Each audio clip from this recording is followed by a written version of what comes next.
Olá, meus amigos e minhas amigas, tudo bem? Hoje eu vou comentar a respeito de algumas súmulas do Supremo Tribunal Federal no tocante ao Tribunal do Júri. Veja bem, primeiro que eu vou comentar é o seguinte, a súmula 603 do Supremo Tribunal Federal.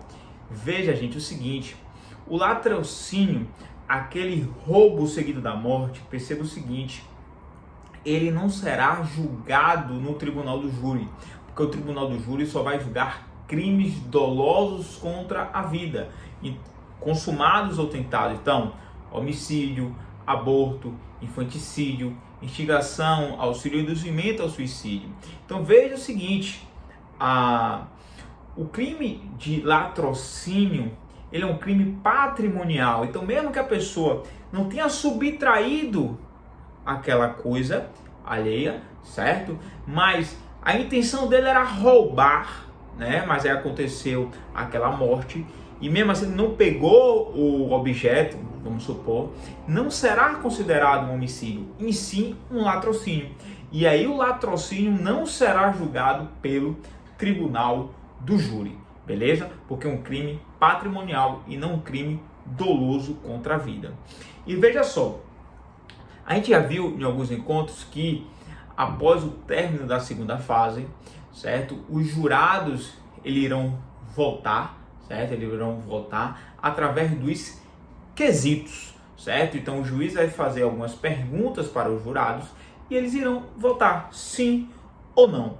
Perceba então o seguinte, que a súmula 156 do Supremo Tribunal Federal exige que o juiz tenha que cumprir o quesito obrigatório, que é a respeito de que se o réu deve ser absolvido, certo? Então é um quesito obrigatório.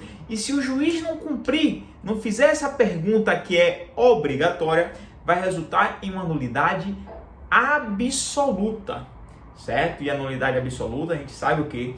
Que ela não preclui, que ela pode ser reconhecida a qualquer tempo, por qualquer das partes, certo? Ex officio, certo? Porque existe um erro gravíssimo, né? Porque o quesito obrigatório é importantíssimo, é fundamental para o processo. E veja só, a súmula 162 do Supremo Tribunal Federal também diz o seguinte, que as matérias atinentes da defesa, os quesitos da defesa, devem anteceder os quesitos, né, as questões das circunstâncias agravantes. Quer dizer com isso? Ora, se a defesa está alegando uma legítima defesa, as circunstâncias agravantes têm que vir depois, né? As qualificadoras, por exemplo, ela vai vir depois dos quesitos da defesa, beleza? Então também vai gerar nulidade absoluta se o juiz primeiro fizer a primeira pergunta da qualificadora, para depois fazer a pergunta se trata-se de um crime passional, certo? Um crime privilegiado, um homicídio privilegiado. Então veja, não, tem razão de ser um quesito da defesa, tem que anteceder as qualificadoras, beleza?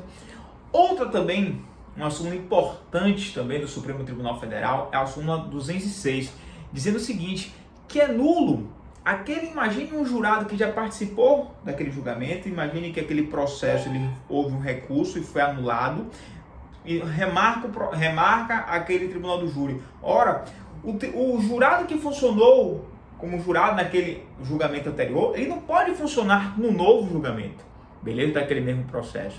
Então, nesse caso também vai haver uma nulidade processual. Tá bom, então? Então, forte abraço, até a próxima.